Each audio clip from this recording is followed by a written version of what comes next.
people always worry. That's the, I love the young kids sitting there and talking about the dream, the hopes, because if they have the hope, we have the hope.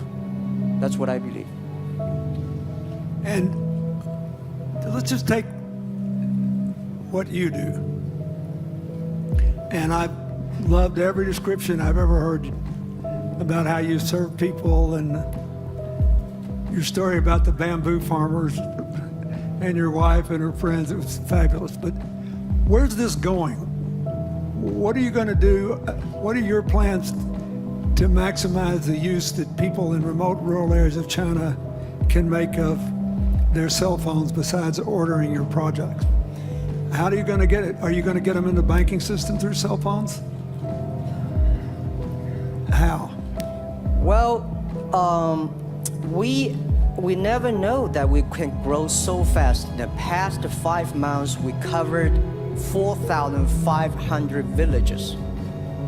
And these people, normally they use in very traditional way. It took them like we went to a rural area. It took the farmers 2 hours to walk to the downtown in the middle of the town and buy things. But today, because of the mobile phone, and we can deliver things to their home, to their village within 72 hours. I remember last week I read a very interesting, this is amazing. There is a girl, she told me a story. She said her grandfather, 92 years old birthday, and for his life, he always wanted to try one Western style food. But he lived in the rural areas. There's no such restaurant food. So she said, I tried on the internet, book a restaurant dinner for Western food delivered to that village. And they immediately find one restaurant. There are 3 guys.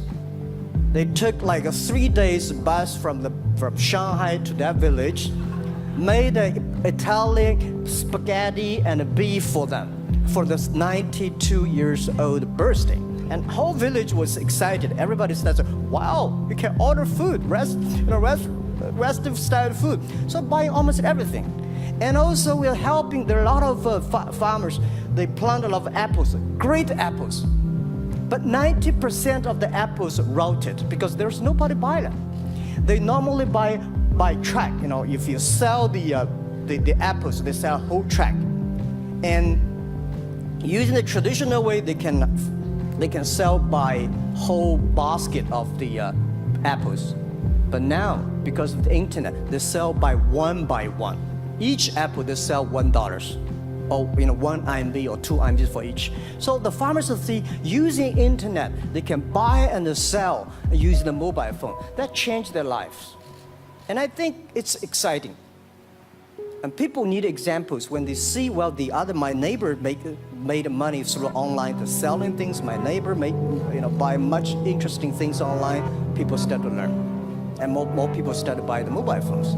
We cannot make all the mobile factories to sell phones to them. Only they know the mobile phone really works, helping change their lives. They start to buy the mobile phones. Just one more question. Do you think this will make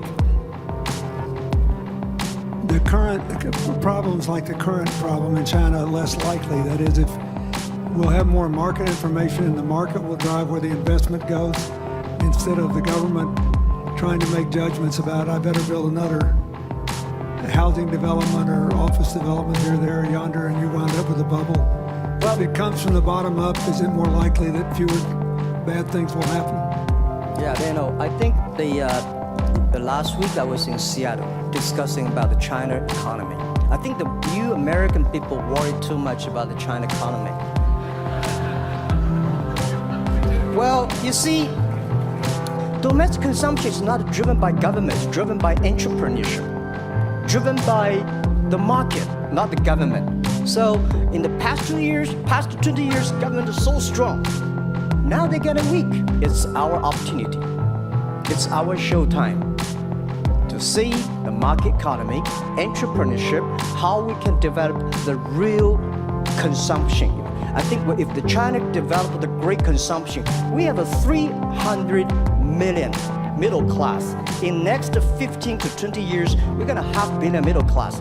We need to import a lot.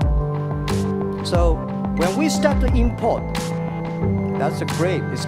I worry a lot when we export. When we export, we got a terrible sky, we have a terrible water, we have a terrible environment. When we start to import, we got to be better. So that's all the great opportunity, guys. Be happy about that. I think the first technology revolution happened 200 years ago in the UK, released the human body, the arm, stronger. The second technology revolution in the US, for energy, you can last long. But this technology revolution release the brain. So this century is not a competition who is strong, whose muscle is stronger. It's who is smart, who is soft, who can listen. It's the challenge of wisdom. So man, woman equal. On the internet, you can never see he's a woman or man. On the internet, women can serve much better than men on the internet. I'm a strong believer that technology can make world much better because people say China economy is getting slower. I'm happy about 7%, even 5%. Even 5% of the GDP of the number of China, of the second largest economy, is big enough. But you don't expect China to keep on growing 11%. Because like one human body, when you're 1.8 meters tall, you cannot keep on like 10% grow every year. You have to grow the quality, your mind, the wisdom. So I think China needs new technology to solve these problems. And which today, the data, the clean technology, all these things that China is supposed to do. If we keep on the tradition, the old ways, we'll go nowhere. This is why I feel excited because people ask me, what is your dream now? Because I never thought I would be today. I can sit here talking to president. I'm like a guy, on the street and like failed 3 times for university, 5 times for high key schools. I applied for 10 times in Harvard School, all rejected. I never thought, because of the technology, because the internet gives me this opportunity. So I think when I retire, I don't want the Chinese people have a terrible water to drink, unsafe for food, and the money we make all spent in the hospital. That's a disaster. So how we can use the technology to enable young people, the great chance of this world, don't worry about it. We got 1.4 billion people who were born in 1980s. They are the people of the internet times. They are going to have new ways to solve the world problems. The things you are worried about today, they can solve it. And human beings have these kind of worries for centuries. And young people can always solve it. And today, when you have a right direction, clean energy, the climate change, all these issues, they will be solved, and these are the great opportunities ahead of us. What you say? Think about when you talk about problems, you normally it's like a politician. When you talk about opportunities, like the business people, I was thinking about how we can using all the problems that change the problem become the opportunity. And I don't know. I just feel excited when people talk about problems. I think think about if you can solve one of them. That's the chance.